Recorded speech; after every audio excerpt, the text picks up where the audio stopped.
Buenos días, buenas tardes, buenas noches. Soy Gustavo Burgos y estamos dando inicio a una secuencia de entrevistas que fue interrumpida el año 2021 y que surge en la época de la pandemia del COVID, no sé si ustedes lo recordarán, que es las charlas de la peste.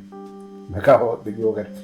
Y en esta oportunidad estamos con un profesor, con un historiador, un doctor en historia, autor de numerosos trabajos sobre la historia social, la historia del movimiento obrero. Él es Milton Godoy Orellana. ¿Cómo estás, Milton? ¿Cómo estás, Gustavo? Mucho gusto. Muchas gracias por la invitación. Muy bien, el tema de esta entrevista está acotado por un trabajo de reciente edición, Ediciones del Despoblado, y tiene como nombre el libro que está acá. Se llama Los Pijes Armados, la masacre de la Plaza Colón, Antofagasta, 1906. Se trata de un estudio referido a un hecho luctuoso de la historia del movimiento obrero y la historia social de nuestro país, que tuvo lugar en la Plaza Colón en Antofagasta, que marca de alguna manera un umbral, que era algo que conversábamos antes del inicio de esta entrevista, a el movimiento obrero chileno, y que, como muchas de los episodios vividos por la clase trabajadora, han quedado de alguna manera sepultados. Hay un manto de olvido sobre estas cuestiones y también de mucha mistificación. Buena parte del entramado de derechos sociales que existen o que han subsistido hasta nuestros días provienen precisamente de estas luchas feroces que a fines del siglo XIX comenzó a dar desde su surgimiento la clase obrera chilena.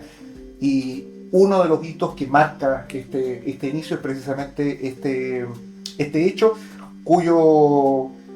que es materia, digamos, objeto de análisis de este libro.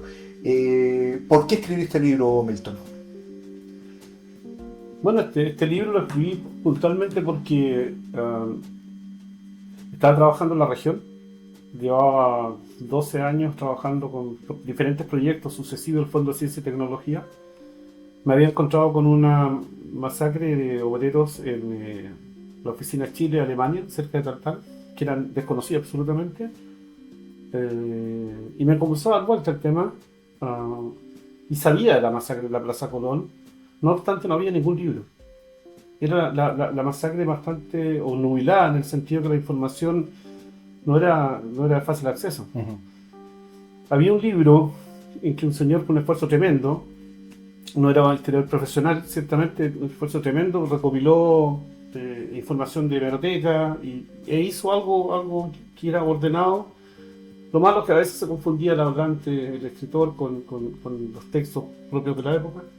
Pero era un esfuerzo, me parecía que era bastante más que eso. Me encontré con 2 tesis de licenciatura, bastante bien, pero faltaba otra mirada. La lectura que yo hice, la que hago en mi trabajo en el norte, tiene que ver con una metodología que es lo inverso de lo que sucede en la época. Digo, el capitalismo se asentó en el norte de Chile y en la mayoría de las regiones de América Latina con un sistema reticular. Vale decir, había un puerto que era uno de los nodos centrales, ¿cierto? El puerto en Inglaterra o en Alemania es el nodo principal, nodos en las zonas de explotación, y desde allí un crecimiento reticular, como una red de un árbol, como una raíz de un árbol, que se introducía por el desierto con líneas férreas, con caminos, hasta los puntos en que estaba el bien que querían comercializar. Entonces, me parecía que ese modelo reticular era las oficinas salitreras, las explotaciones mineras, luego los nodos más importantes en La Pampa, de allí al puerto, y del puerto a los diferentes lugares coloniales del mundo, neocoloniales. Había todo un sistema. Me parecía que al reconstruir la historia del lugar, yo tenía que ir a los archivos de Inglaterra, de Francia, porque el capitalismo se estaba mirando desde allá. Uh-huh. A ver, este asunto fue primero un tema de que no había acceso a mucha información, se sabía poco. Se hablaba de una masacre de 10 trabajadores, 20 trabajadores por 15 minutos para almorzar, media hora. Había muchas versiones confrontadas. Eran trabajadores ferroviarios. Y la empresa era inglesa. Te fijas, el ferrocarril Antofagasta Bolivia era una empresa inglesa con centro en Londres, por ende la información tenía que estar allá. Fui a unos lugares clásicos para mí, que es la biblioteca de la Municipalidad de Londres, donde hay mucha información, ahí están todas las empresas del mundo, había poco ahí. Y después me fui a Kew. Kew es una localidad que está al oeste de Londres, en Richmond, donde está el Archivo Nacional de Inglaterra. En ese lugar encontré bingo, o sea, encontré 22 documentos extensos, telegramas y entendí la complejidad del tema. Donde la empresa propietaria del ferrocarril informaba a su empresa madre, claro, cuál era la naturaleza del conflicto que había estallado en Antofagasta. En el fondo es lo que tú dices, pero además permite leerlo. ¿Por qué hablar de neocolonialismo en este caso? Porque son formas más complejas de procesos colonialistas, donde ya no se trata de la ocupación armada del lugar, pero sí la manipulación a través de las cancillerías y a través de la diplomacia, a través de la cosa económica. Vale decir, esta red que tenía de intercambio comercial... ¿Cómo se llama la empresa? La empresa se llama el Ferrocarril Antofagasta Bolivia. Ya. Entonces, esta empresa, al igual que todas las que están en América Latina e inglesas, tenían un correlato... Es un ferrocarril que existe hasta el día de hoy. Así es. Ahora la propiedad del ferrocarril actualmente es de las empresas de Luxis. De Luxis, claro. Ese fue otro problema, pero te voy a comentar en el transcurso del tema. Entonces, comencé a leer el problema desde allá. ¿Por qué? Porque esta gente, aparte de controlar el tema económico, tenían una red diplomática que iba desde el cónsul de la localidad, era funcionario de las empresas que estaban ahí, trabajaba para ellos. El vicecónsul, el cónsul, el embajador, el Lord Canciller, era toda una red de protección a las empresas. Y me fui quedando con cosas impresionantes. Por ejemplo, cuando se provocan los primeros pasos de la huelga, el gerente de la compañía, que es el gran culpable de toda esta cuestión, porque asusó, enfrentó a los políticos chilenos para que hicieran algo más. Él mandó un telegrama urgente a Inglaterra solicitando 2 barcos de guerra para que ocuparan Antofagasta. O sea, y sin ningún problema, ¿te fijas? Sí. Y no se los mandaron porque en ese momento no tenían barcos disponibles. Pero ya habían intervenido hacía menos de 3 meses, habían intervenido en Georgetown. ¿De cuántos trabajadores movilizados estamos hablando? Mira, eso es súper importante. Yo le llamo eso el factor numérico. El factor numérico está presente en todo tipo de manifestación cuando se lee desde quienes la pugnan por realizar el movimiento y quiénes son los detractores. Un ejemplo, en Inglaterra se hizo en 2001 una gran huelga.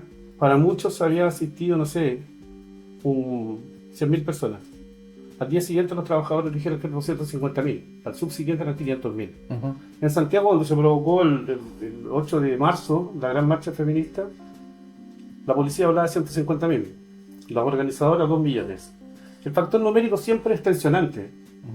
Sobre todo porque además en el caso de las víctimas pareciera que una masacre es más importante cuando la cantidad de muertos es más grande. Claro. En circunstancias que el asesinato sea 1 o 200 del mismo valor. Desde el punto de vista moral. Claro. De la ética y la moral da lo mismo. Digamos, igual de 1 a 100. Nunca sabes cuánto mataste. Toda masacre está asociada a obnubilar, a esconder, a la fosa. A la fosa donde se botan los cuerpos y nadie sabe cuántos fueron. Entonces, estamos hablando de una reunión de aproximadamente, reconocido por diarios conservadores de la época, 4.000 personas. 4.000 trabajadores. Claro. Ya. Trabajadores, hombres, mujeres y niñas.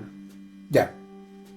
O sea, había niños trabajadores en la... Así es. No, era muy frecuente, Las fotos dan cuenta de aquellos niños de 11 o 12 años normalmente trabajando. Ahora, lo particular de esta huelga es que no es una huelga clásica salitera. Responde más al modelo de una huelga en Valparaíso o Santiago. Son obreros urbanos, funcionarios de las maestranzas, el ferrocarril, son marginales, son gente expoliada, son personas que están fuera de la realidad capitalista. Es como... actualmente los precios en Antofagasta corresponden a una realidad en la que parece que todos viven o trabajan de la minería, cuando el porcentaje que trabajan aquellos es muy poco. Y se encarece globalmente. Análogamente, en ese periodo había un encarecimiento muy grande de De las condiciones de vida. De las condiciones, porque fíjate tú, yo analicé hice un gráfico analizando los censos. Si tú miras en 1895, Antofagasta tiene unos 30.000 personas. A 1907 aumentó en un 420%. 420% de la población. Entonces, ¿qué pasó? Esta población, este espacio urbano no respondió a las necesidades de habitación. La falta de casa, el excesivo costo de las habitaciones, de los cuartos redondos para arrendar, de la marginalidad de la pobreza, no hay como dar abasto y se comienzan a generar ocupaciones, por ejemplo, del cementerio. Carpa en el cementerio y se expande la ciudad de una forma que es increíble. Entonces, estos marginales, unidos a las personas con sueldos bajísimos, se juntan en la plaza a reclamar. ¿Te fijas? Y eso genera los 4.000 a 6.000 personas que nosotros hemos... No necesariamente eran 4.000 trabajadores de la empresa ferroviaria, sino que eran trabajadores que estaban de alguna manera encolumnados detrás del reclamo de los trabajadores ferroviarios. Eso es súper importante porque los trabajadores de la empresa ferroviaria eran 360 aproximadamente, no eran más. Por tanto, todos los demás que llenan la ciudad tampoco son saliteros fundamentalmente porque al momento en que se provoca el meeting se suspenden los trenes. Por ende, los trabajadores de La Pampa no bajaron. Lo que no obsta, que existieron algunos en el momento, estaban allí, por cierto, pero no respondía a la clásica, no es Santa María de Iquique, con la cantidad de saliteros que bajan al lugar. Y en Santa María la cantidad de trabajadores era mayor, en relación a los movilizados. Así es. Ya. Entonces, lo que... Podría ser, me lo recuerda a partir de lo que está diciendo, la movilización que hubo el 2011 en Coyhaique, en que un puñado de pescadores artesanales, que no eran 1.000, lograron arrastrar tras de sí a todo el pueblo de Coyhaique, ¿no? En las movilizaciones que fueron históricas, claro, y que en su momento pusieron en jaque al gobierno de Piñera. Total. Donde quiero llegar yo puntualmente... Tiene que ver un poco con eso. Así es. Quiero llegar a estos dos problemas. Uno, entenderlo como un proceso neocolonial. Segundo, comprender que el factor numérico siempre va a ser un tema confrontacional. En que el número de muertos, el número de participantes va a ser un asunto que se tensiona hacia allá o hacia acá, digamos. Se instrumentaliza. Pero además, una cuestión que es muy... Entiendo el sentido que tiene cuando los historiadores dicen, mira, la huelga de la chaucha, qué sé yo, darle un nombre a la huelga. Pero también eso permite favorecer el punto de vista de quienes quieren ocultar esto. Porque si tú dices, bueno, pelear por 15 minutos para comer es un despropósito. Sí. En el fondo no estabas peleando por 15 minutos para comer. Por eso me di el trabajo de leer el contexto antes de analizar la huelga misma. O sea, lo que yo quería mostrar es que los niveles de pobreza, los antagonismos de clase, estas condiciones extremas de supervivencia de los sectores populares ante un mundo que se presenta como la novela rosa. En muchas ocasiones el pasado salitero era el mundo feliz. Huxley quedaba chico, o sea, una cuestión que en definitiva tú tenías todo, venían los mejores artistas, era un mundo bastante dinámico. Probablemente en términos económicos lo era, pero la injusticia social era increíble. La desigualdad. La desigualdad. O sea, hablamos, mira, cuando Thomas Piketty analiza el caso de Haití a fines del siglo XVIII, de 1780 en adelante, se percata que la realidad de Haití, él dice, está en el límite de lo teórico. El 1% de la población tiene el 55% del Producto Interno Bruto. Yo tomé el caso de Javier Rodríguez, que es un historiador uruguayo que trabajó el tema de la distribución del ingreso en Chile, un muy buen libro que publicó la DIVAN, y era lo mismo. Sí, es similar. Del 1 tenía el 50. Entonces, esa sociedad que vemos como en el momento de mayor expansión capitalista, que es la primera década del siglo XX, que tiene muchos bemoles, que tiene toda esta cosa en los teatros, esta cosa bonita, a mí me da mucha risa. Ocupilla.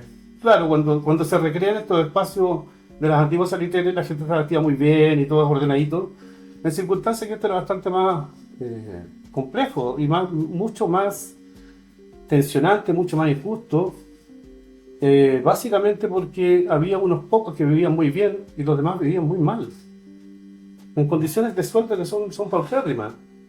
Está la falacia del buen sueldo en la época del salitre. Con el costo que tenía allí no era tan bueno. Es más, tú no podías ahorrar siempre. Porque en la mayoría de los casos la gente de la salitera le pagaban con fichas. Con fichas. Por ende, la ficha es un símil del dinero para algunos, pero no permite el ahorro. la convertibilidad es súper acotada a la salitera misma. Entonces, todos esos factores daban cuenta de que este era un proceso mucho más complejo, de que una sociedad a comienzos del siglo XX, que queremos ver como modernizante, o un proceso de modernización, Sí. respondía mucho más a la caracterización económica de una sociedad esclavista tardocolonial del siglo XVIII. Y el conflicto y el hecho propiamente tal de la masacre de la Plaza Colón, ¿cómo se desarrolló? Si hubiese que contarlo de manera telegráfica, ¿qué pasó? Fue sencillo, se provoca, es por eso que el libro se llama Los Pijes Armados, ¿Ya? porque a mí me interesa mucho enfatizar a los responsables. Nosotros siempre, cuando hablamos de este tipo de cosas, centramos en esta cuestión inasible que es el Estado, ¿no? Uh-huh. Es un Estado represor. ¿Quién es el Estado finalmente? Una institución, una institución pero formada por personas finalmente, las instituciones que son personas. Las élites, en definitiva políticas, son las que controlan los procesos. Ahora, los represores aquí fueron élites paraestatales. Son grupos paramilitares que en definitiva... ¿Más que el ejército? Más. Ya. O sea, es muy extraño porque esta agrupación de personajes que eran muy común, las guardias blancas en su momento determinado, Ramírez Necochea los trabaja, ¿cierto? Dice que son poco menos que usando conceptos actuales de sicarios, ¿no? Que tenían los patrones. Aquí es mucho más complicado porque esta gente son grupos de jóvenes de la élite o subaltáteres o cercanos a ellos que funcionan como una verdadera policía autogestionada pero armada por el poder político. Uh-huh. El gobernador le pasó las armas, ¿cierto? Y las fueron a retirar al regimiento local. ¿Y estos eran muchachos jóvenes de la aristocracia?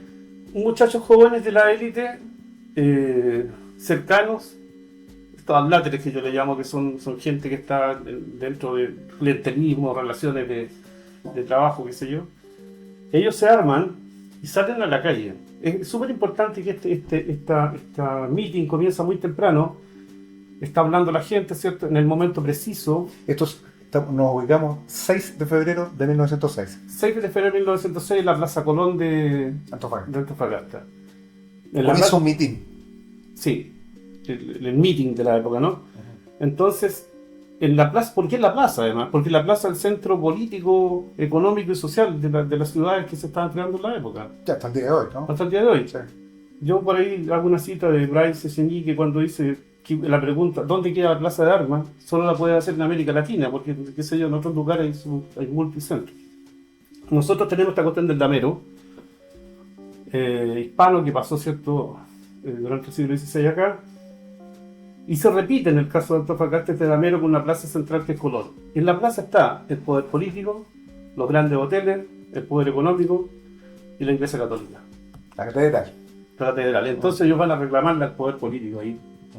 ¿Te fijas? Se juntan en ese lugar, comienzan, como dicen la gente conservadora, las penoratas de cada una. Habla Recabarren en ese momento. ¿Está Recabarren? Sí, sí, está. Increíble. Eso no se había contratado, sí está Recabarren. Él es testigo además de los temas, participa. Y él interviene como activista político, porque no era dirigente de los ferroviarios. No, yo pienso que él estaba en el proceso de su elección. ¿Te acuerdas que las elecciones iban a ser en marzo? Él está dando cuenta de su candidatura, está apoyando el hecho. Él habla y rápidamente se retira cuando comienza esta masacre. Y esto funcionó bien hasta que subió a una de las cosas que no pude yo elucidar en ningún momento. Estamos todavía en el día sábado. Estamos en el día martes 6 de febrero. Sí. Martes 6. Perdón. Estamos el martes y dice que, comillas, la gente se desternillaba de la risa por un negro que estaba perorando. Es decir, un sindicalista de color, diríamos, uh-huh, está hablándole a la gente en un inglés que nadie entendía. Y parece súper importante porque hay un intercambio. Te fijas, el gringo estaba contando su experiencia a los trabajadores cuando se provoca la llegada... Era un obrero norteamericano, sobre todo. Un obrero norteamericano. Uh-huh. Se provoca la llegada de estos pijes armados. Y la gente comienza a gritarle abajo los pijes armados. Y de ahí saqué el nombre del libro. Ellos ingresan, se ponen al lado del Club de la Unión. Según algunos historiadores, no sé, el grupo de trabajo, Jocelyn Holt, ¿cierto?, Correa y los demás, siguen a pie juntilla lo que dice el Mercurio y ellos ven un enfrentamiento. No hay enfrentamiento. O sea, las masacres no son enfrentamientos. Es la eliminación física del adversario pues, hecha por un grupo de personas armadas. No hay resistencia, no hay nada. No tiene el rasgo de una guerra civil. No tiene recursos. Claro. No es un enfrentamiento, son dos que se están combatiendo. Dos facciones, claro. Entonces, lo que pasa es que ingresan, los comienzan a pifiar, probablemente sale un peñascazo más, uno menos, y uno de los pijes reconoce un anarquista español. ¿Cuántos pijes armados eran? Como 100. Ah, Los fusiles se los entregaron en... ¿Y tenían algún tipo de indumentaria, algo que los uniformara? No. Yo digo, la levita caracteriza su clase, ¿no? Andaban elegantemente vestidos. Elegantemente vestidos. Ya. Y ellos lo que hacen, son extranjeros también, un español identifica a otro anarquista, a otro español anarquista, y se insultan, y dicen, se le sale un disparo, otros dicen, le disparó. La cosa es que se entiende que el disparo sale desde los pijes. Y particularmente el fusil que lleva este español. Así es. Dispara, cada un herido, dispara de nuevo, y la bala cruza, y le llega a los representantes del ejército que estaban al otro lado. Ordenan fuego, y a la gente atrapada al medio y les dan a todos. Ahora, yo creo que eso no fue producto de la casualidad. ¿Por qué? Las masacres nunca son casualidades. Porque en una esquina estaba el regimiento Esmeralda, en la medianía de la calle estaban los lanceros, otro regimiento en la calle Sucre, y acá los pijes, la gente quedó al medio. Espero que los que sean de Antofagasta y conozcan el lugar sepan ubicarse exactamente, ¿no? Le incluimos un mapa, un plano de la localidad, ya, con la ubicación de cada uno de ellos. ¿El Club La Unión sigue funcionando en el mismo lugar? No, ya no. Ya. Bueno, comienza con este primer disparo. Comienza con ese primer disparo. Y ese disparo que atraviesa la plaza alcanza al ejército y ahí comienzan entonces a disparar sobre... Claro. Y si ahora aunamos la pregunta tuya, que está re bien para este tema, ¿cuántas personas eran? Si eran entre 4.000 y 6.000 aglutinados en una plaza, y tenemos alrededor de 450 personas armadas disparando al unísono durante 8 minutos, no pueden decirme que hayan muerto. No. Entonces, tenía que en alguna parte más allá no alcanzaron a huir, la gente trató de huir. Había militares. Ya. Pero sí un grupo salió arrancando en dirección a la oficina de la compañía de ferrocarriles, ahí estaban los militares. ¿No trataron de asilarse en la iglesia? Sí hubo intento de aquello. Según algunos, qué sé yo, se abrieron las puertas de la iglesia. Es bastante nebuloso aquello. Ya. Pero la masacre fue brutal. O sea, yo tengo algunas versiones de la gente que llegó después. Y tenía que ver un elemento que me parecía poco interesante, nuevamente el factor numérico. Pero sí tenía que decir algo, dado que el comandante que ordenó la masacre habló de 10 muertos. Uh-huh.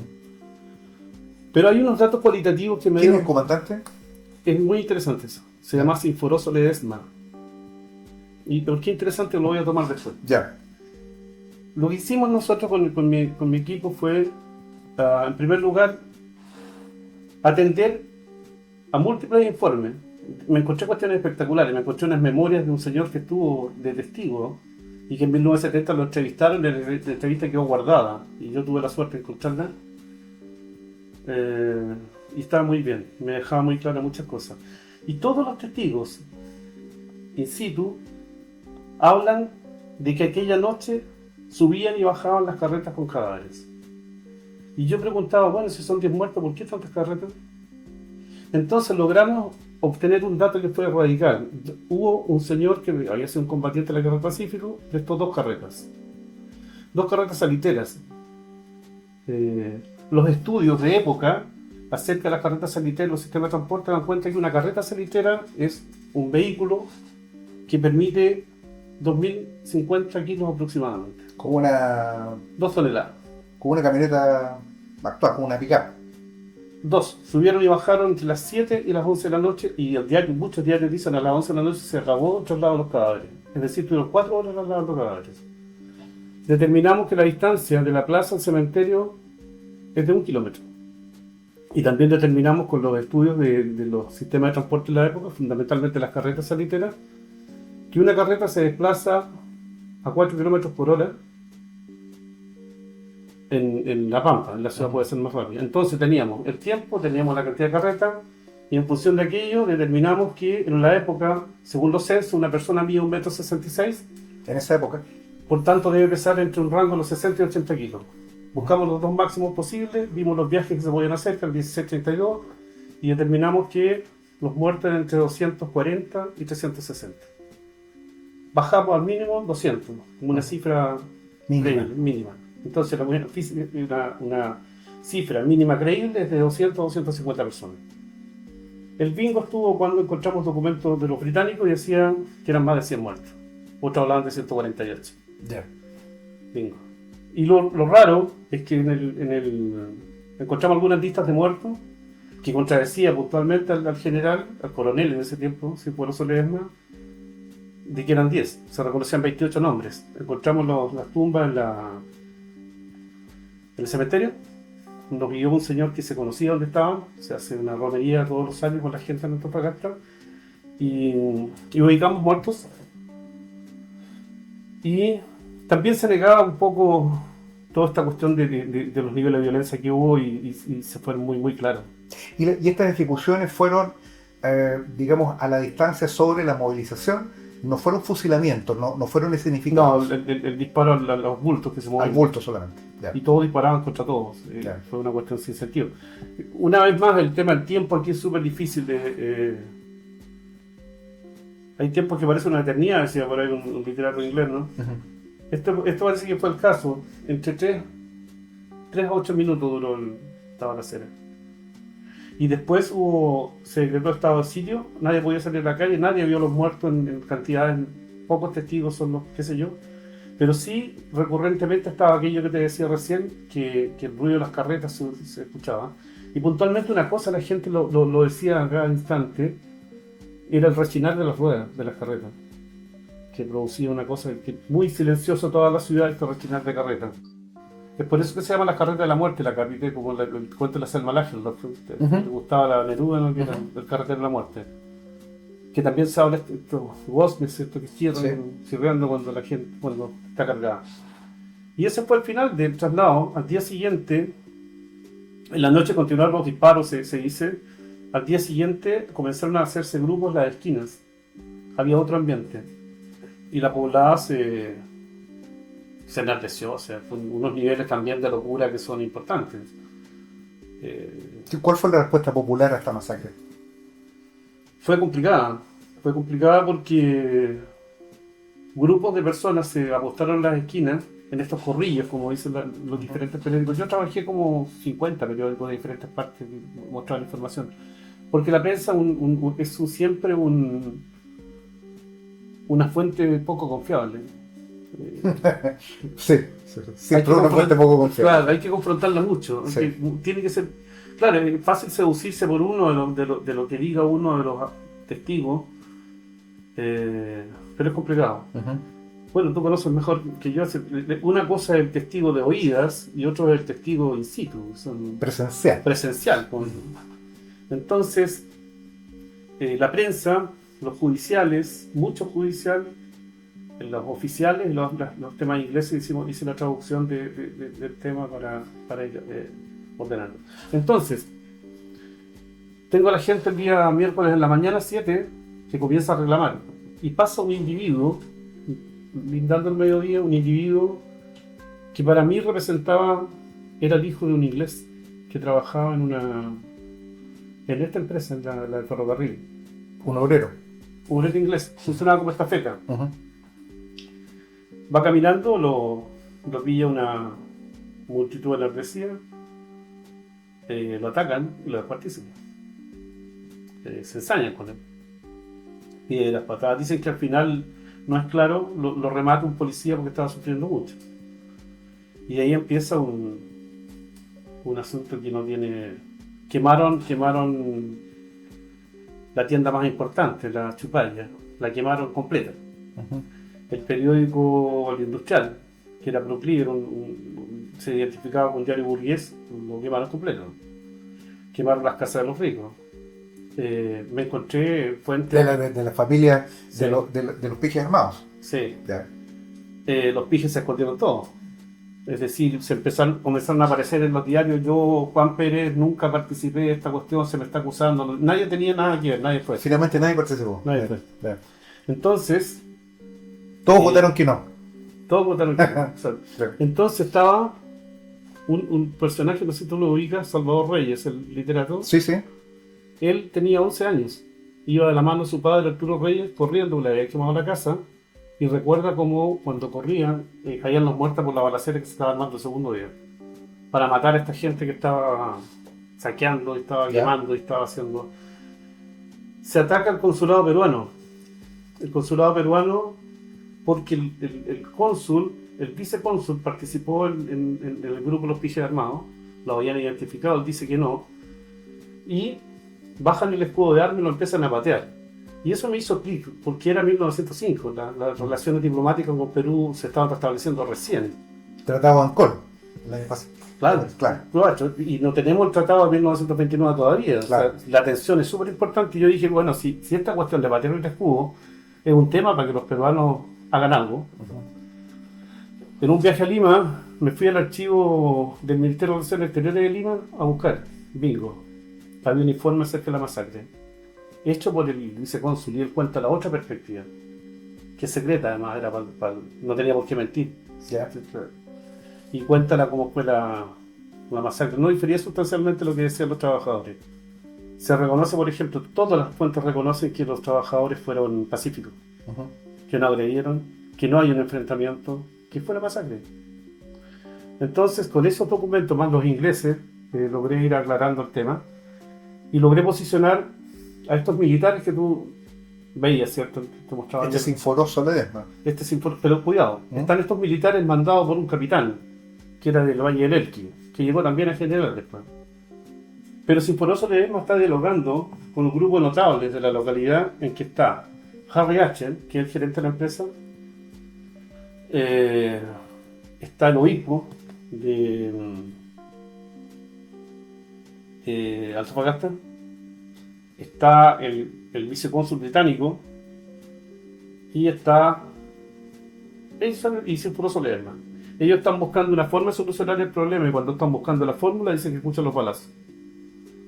Eso generó que el obispo, en el juicio que se hizo y se perdió, hicieron una declaración donde él cuenta la versión de los hechos, que otra que corrobora todo lo que te decían los demás. Es decir, el británico fue el que menos mintió junto con el obispo. Sinforoso Ledesma obviamente fue el que más mintió. Ahora, ¿qué es lo interesante de este Sinforoso Ledesma? Que este ciudadano, después de hacer la masacre, se va a Santiago y al año siguiente lo comisionan en diciembre de 1907 para que urgentemente tome un barco con Silva Renard y con Eastman para partir Iquique, que había un levantamiento. A Santa María. Yo digo, probablemente esta gente cuando en la noche estaban en el barco, se tomaron su whisky, conversaron, Sinforoso Ledesma le habló de lo que hizo allá, del peligro que estos rotos, ¿cierto?, de nativos quemaron la ciudad, y la represión en Iquique podría entenderse como resultado de la experiencia anterior. Vale decir, para eliminar todo foco de resistencia, procedieron a eliminar... Hay un aprendizaje de la clase dominante. Así es, hay un aprendizaje. ¿Cómo enfrentar el levantamiento? Cómo enfrentar los rotos en este...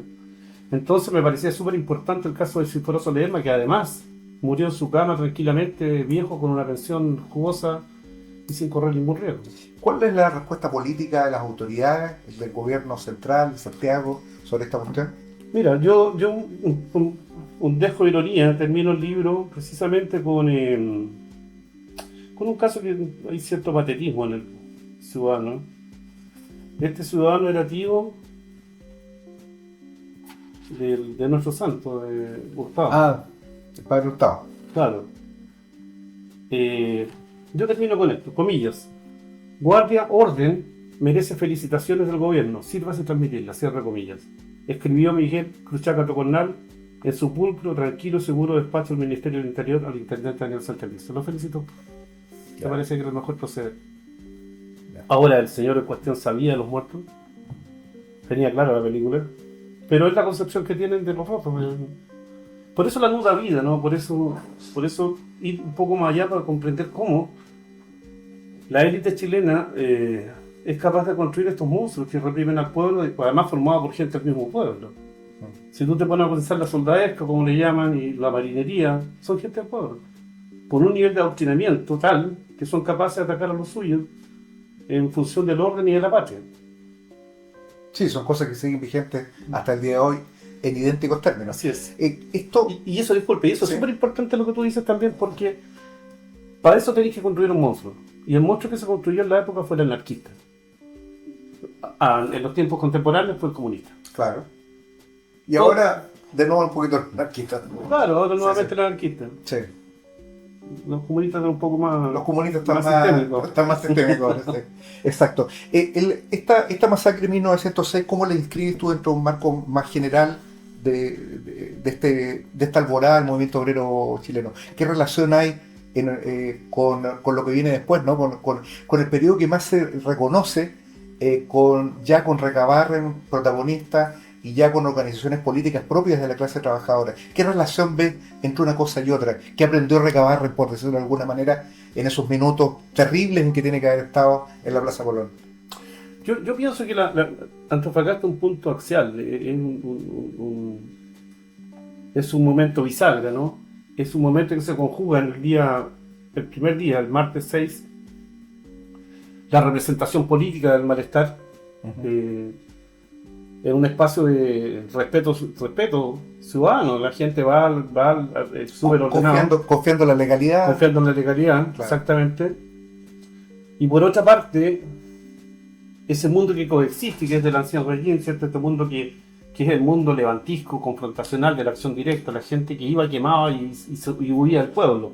Esas dos cosas están presentes en la Plaza Colón, que no van a estar presentes en Santa María de Iquique, porque Santa María es la represión pura. No hay un levantamiento popular en la manera de Antofagasta. O sea, si Antofagasta no paran, queman Antofagasta. La reacción fue durísima. Por tanto, la importancia que tiene para mí este proceso es que es un aprendizaje. Es un aprendizaje claro que la violencia no era el camino, porque las fuerzas represoras eran sumamente más poderosas y no tenían ningún respeto por la vida de los trabajadores. Eran números. Tan sencillo como así. Me costó un mundo entenderlo a mí. Tratar de comprender la mentalidad de un ciudadano de la élite del momento para justificar la muerte de cientos de personas. Y además en un contexto que, fíjate tú, como buen abogado, tú sabes que los litigios en ese momento eran extensos y se perdían los documentos. Acá se perdía el expediente completo. Todo. O sea, no hay un registro judicial del se sabe que existe. ¿Por qué razón? Porque cuando estaba investigando el incendio, también un clic pensé, bueno, estas cuestiones estaban aseguradas. Comencé a buscar las aseguradoras y encontré el juicio por el pago del seguro. Y ese juicio del pago del seguro hace alusión al dossier donde está toda la documentación del juicio por los responsables, que terminó sin responsables y solamente castigando a algunos obreros y 2 bolivianos que se fueron presos. Lo demás no pasó nada. Entonces me parecía que una vez más el tema, probablemente influido por los trabajos de Jackson Melan, ¿no? de estas preguntas que uno se hace en torno a la masacre, para saber quiénes son los victimarios. O sea, siempre en historia una palabra que no debería usarse, ¿no? La mayoría de las ocasiones, en estos procesos, los asesinos, cuando son de la élite, no tienen responsabilidad. Nunca fue nadie. Así pasó, ¿cierto?, una serie de casos más, salvo el caso de Santa María de Iquique, que Silva Renal fue acuchillado, ¿cierto?, y pagó de alguna manera. Sí, pasó un susto por lo menos. Así es. Ahora, hay una cuestión que está planteado en este trabajo que a mí me parece especialmente interesante, que tiene que ver, de alguna forma, esto es una idea que a mí me nace de la lectura preliminar que hice del texto, que tiene que ver con la conformación del Estado en Chile, ¿no? Habitualmente, que también lo veíamos al comienzo de esta entrevista, el Estado es concebido como una estructura meramente burocrática, pero la verdad es que si nosotros recurrimos a un análisis más científico de lo que es el Estado es un órgano de clase, y como tal no se agota solamente en el aparato burocrático, sino que encuentra también raíz en las propias clases dominantes que se expresan en momentos de crisis de manera directa. Estos pijes armados prefiguran y que se repiten en varias masacres, no solo en Santa María, en La Coruña, ¿no? Hay una expresión, ¿no? que se utilizaba, creo que en Santa María, que es en Iquique, la de palomer rotos, ¿no? Cuando iban huyendo ya hacia la Pampa de nuevo, derrotados, estos pijes armados, me figuro, se ponían a dispararle a los que se retiraban. Y esto se siguió replicando en muchas otras oportunidades, y probablemente tuvo un punto de inflexión con la institucionalización también de todas las organizaciones políticas revolucionarias que se conforman en ese periodo.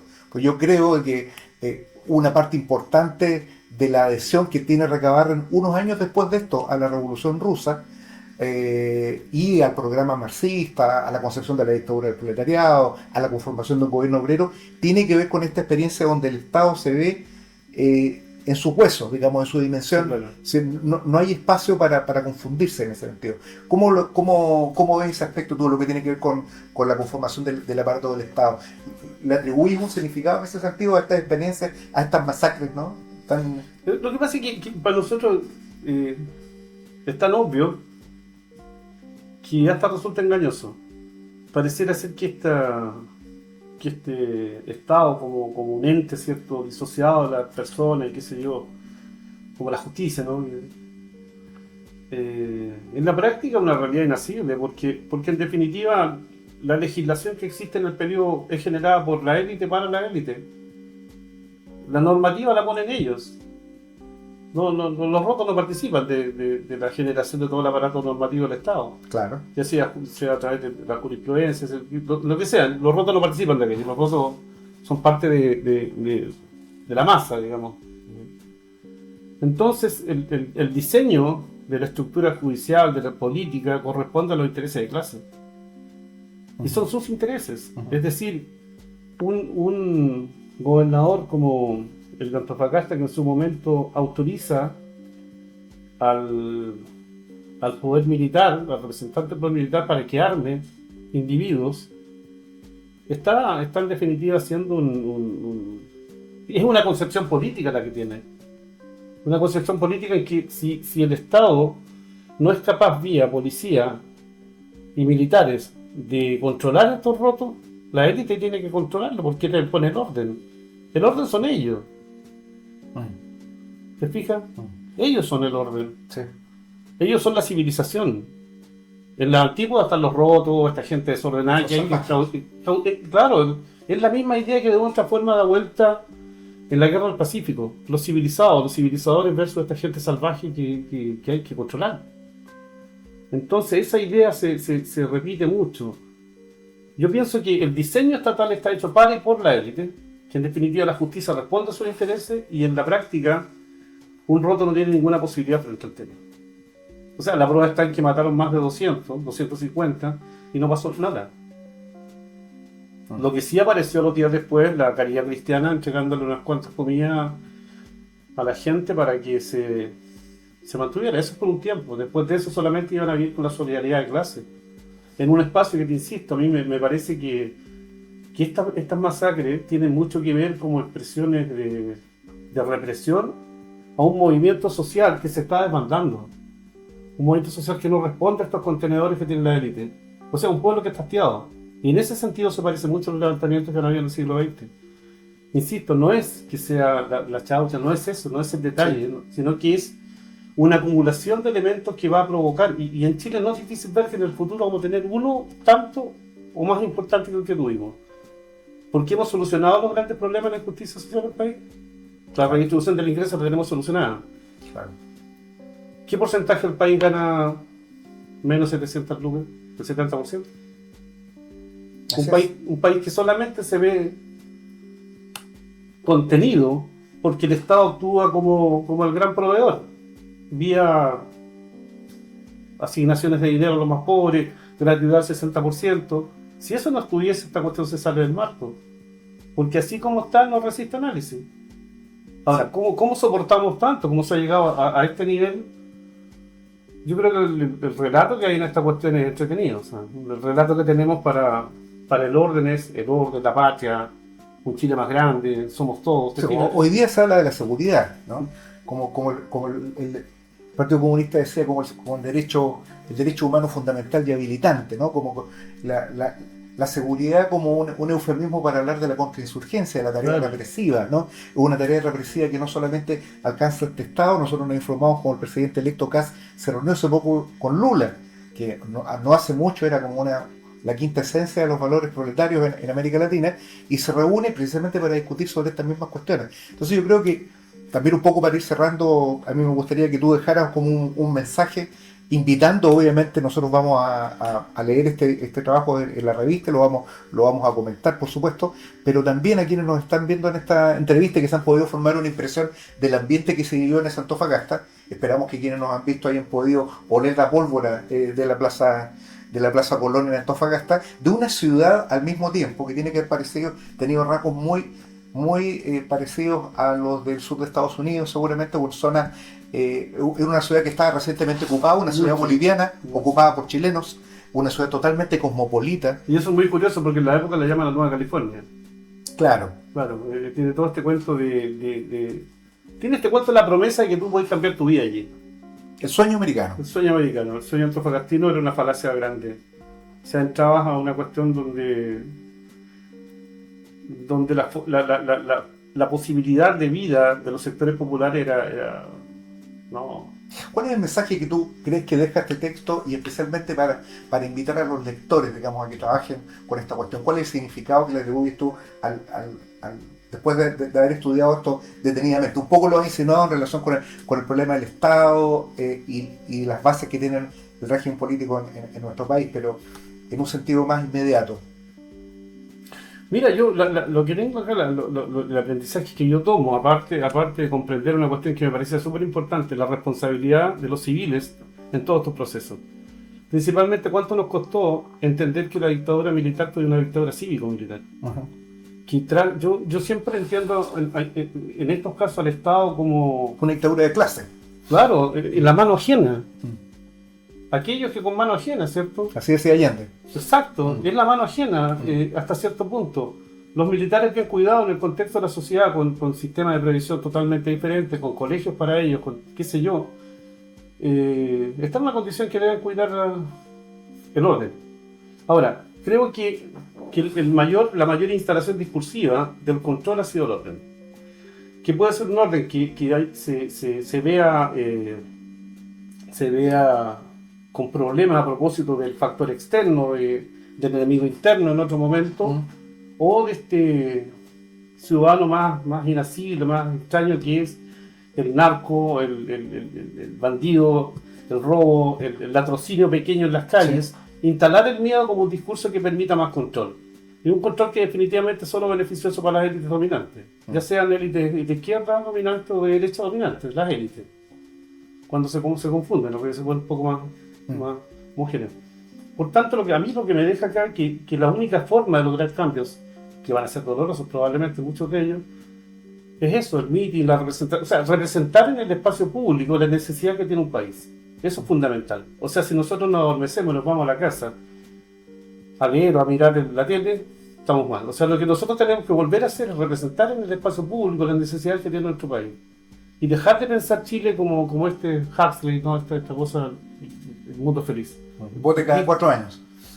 Sea democrático, vote cada 4 años. Claro. Y en definitiva lo que queremos y necesitamos es que las personas, ¿cierto? En su espacio más cercano, en la plaza, en la esquina, se representen políticamente, porque si se representan políticamente acaban probablemente con el narco, con el ladronzuelo, pero también con el control que hacen las élites en los espacios, ¿cierto?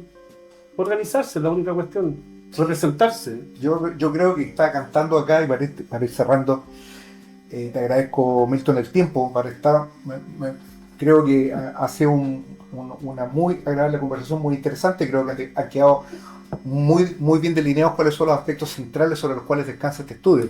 Y bueno, tengo que citar, porque realmente es casi obligado, a Sergio Ortega, ¿no? Hay un verso de la cantata Santa María donde dice que ustedes que han escuchado la historia que se contó, no sigan allí sentados pensando que ya pasó. Y después viene lamentablemente me la sé, podría estar diciendo bastante rato, pero bueno, que si no se sacan las conclusiones, esta historia, la historia de la masacre en la Plaza Colón de Antofagasta en 1906, necesariamente va a volver a ocurrir. Y es necesario estar armados precisamente políticamente para enfrentar esta cuestión. Muchas gracias, Gracias a ti, Milton. gracias a ustedes. Y bueno, muchas gracias también a nuestro camarógrafo Jaime Parra. Así que nos vemos en una próxima oportunidad después de este silencio que hemos tenido en el canal de la revista. Van a venir nuevas entrevistas en Charlas de la Peste. Así que muchas gracias, Milton. Gracias. Y nos vemos hasta la próxima. Chao, chao.